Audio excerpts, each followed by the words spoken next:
In this Blades of Fire video, I'm going to be giving you guys some helpful tips for those of you that are just starting out the game. We're going to be talking about combat, we're going to be talking about weapon crafting, materials, enemies, different factors of the game, some things that you will figure out eventually, but it definitely would be better if you knew them at the beginning of the game to save yourself time and frustration.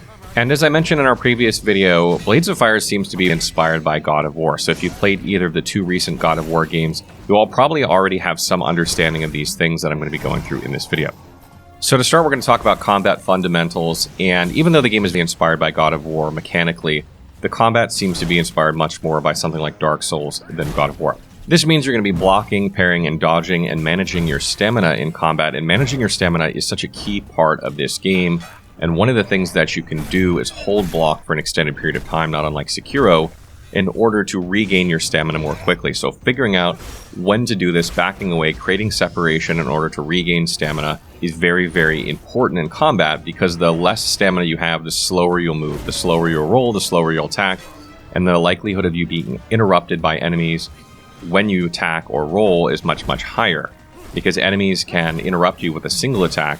So you really have to manage the stamina, and learning to back away and regain your stamina quickly is a huge part of combat. And even though sometimes you can take chip damage while blocking, I find it to be a very valid strategy, particularly early on in the game, because it's simply easier sometimes than trying to time your attacks perfectly, manage your stamina, and try and get a parry down. Like, you can just walk up to an enemy, hold block, they bounce off your attack, and you can get some attacks in really easily.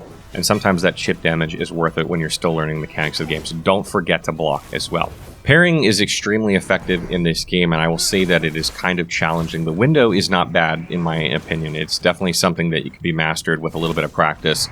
And the advantage of parrying is that you have a wider window to attack, but also that you don't consume stamina while attacking after you parry for a certain amount of seconds. So when you parry, you can kind of go ham for a second. You don't have to worry about draining all your stamina, which is really nice. And additionally, when you go to craft weapons in this game, you can improve the parry window on them with certain materials. So if you're somebody who likes parrying, you definitely want to make sure that you improve the parry window timing with your materials in order to be able to parry more easily. And I highly recommend just crafting one weapon with a huge parry window and using that weapon when you want to parry something, and switching to something else when you don't intend to parry. Since you can have 4 weapons equipped at the same time, it's easy to just kind of designate one of them as your parry weapon.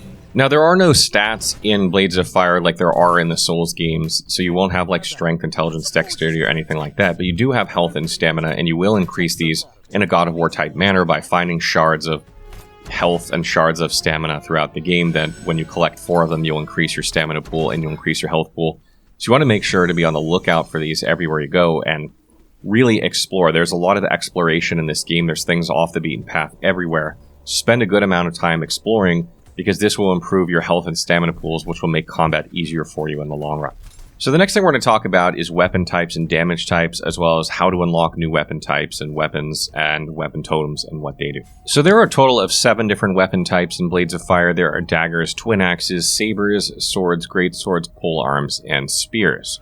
Each of the weapons inside these categories will typically deal a damage type or a couple of damage types. For instance, swords typically have slashing and piercing damage depending on your stance, so you can switch stances in order to find the effective weakness of the enemy, but this is not always true. Some weapons inside these categories will only have one damage type, or maybe they'll have different damage types, so you have to pay very close attention when crafting these weapons to what their damage types are, so you know how to best utilize them against enemies. And you unlock different weapons inside of these categories by defeating enemies repeatedly. Certain enemies will have like a number count when you're fighting them, and as you defeat them, you'll get closer and closer to the amount needed in order to unlock weapons.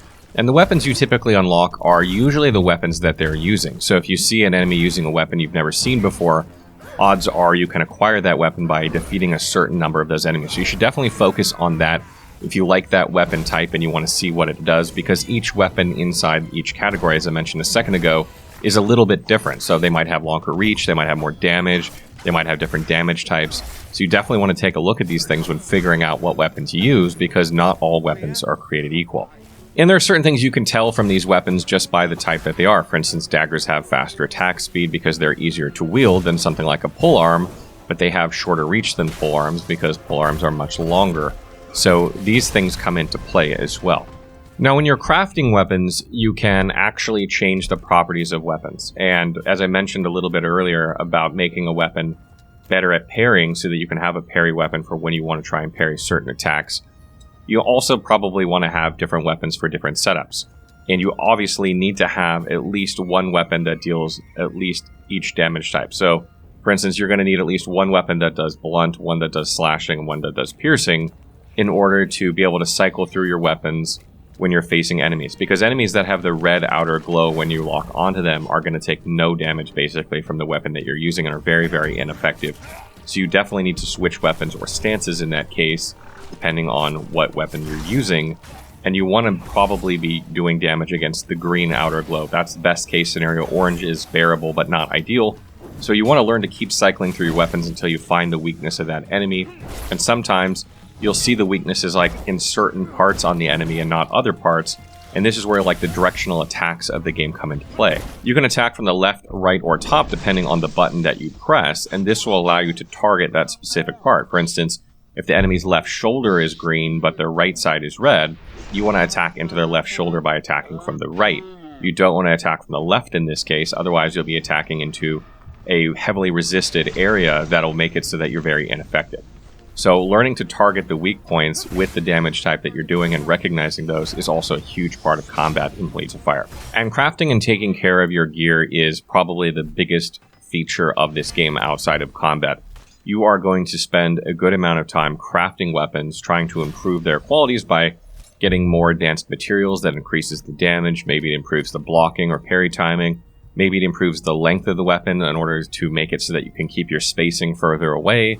Or maybe it makes it so that charged attacks are better or you have more stamina in general. And one thing that I would strongly suggest is that keep an eye on the stamina stat when you're crafting as well. Because stamina is so important. As I mentioned, as it gets lower, you start moving slower and attacking slower, and that can really disrupt your combat flow as you have to back away and hold block in order to regain your stamina. So a lot of times when you use materials where you're crafting that increase your damage, which is tempting, sometimes it'll reduce your stamina in order to increase your damage. And reducing your stamina too much will make it so that you really can't do a lot in combat, because maybe you block an attack and now you're out of stamina and you start moving slowly. Even though the damage with that one hit you did is higher than it would be a regular attack, maybe you could have gotten 2 attacks in if you hadn't taken that material upgrade.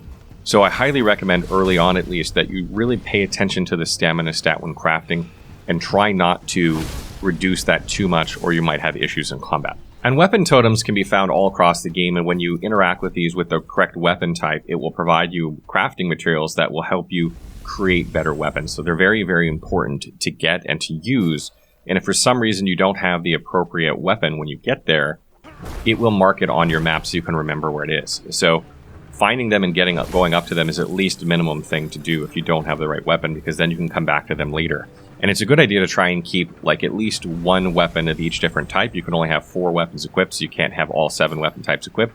But if you have 4 different weapon types equipped, it gives you the highest chance of being able to interact with a totem when you come across it. Whereas if you have like 2 swords and 2 great swords equipped, you have a lower chance. So try to have 1 weapon of each type that you can, or the ones that you like equipped, so that you have a higher chance when coming across these totems in order to gain these materials. And then when it comes to crafting itself, this can be a bit challenging, this little mini game that you do when crafting. And something that's worth noting is that different weapon types have different shapes, and sometimes even the weapons inside those weapon types have different shapes that match the weapon. And obviously, as you know, you're going to want to match the curve to the actual things you need to hammer up or down in order to try and match it as best as possible.